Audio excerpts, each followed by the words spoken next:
Má film Svině, včela. Lucerna film Gamma uvádí americký film Včela, prostě. Ne, radši to jde. Natáčíme film Včela v zvláštním prostředí. Ježíš, ten idiot to.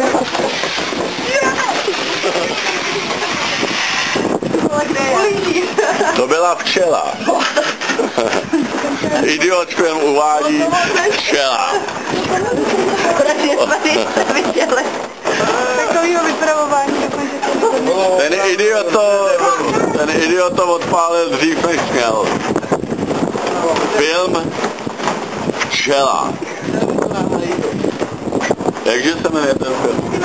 Duna hajzl. Výborně. A my jdem dovnitř. Já jdu jaký. Dovnitř, na hajzl. Já jdu dovnitř. Byl to jeden z nejlepších filmů, co jsem kdy viděl.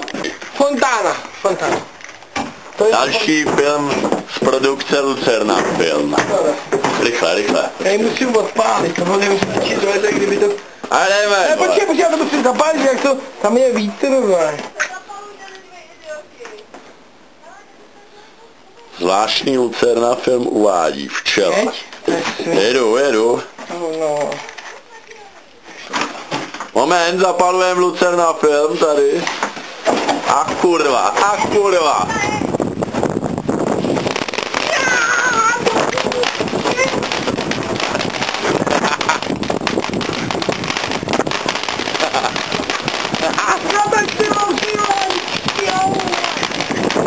A tamhle křivolky.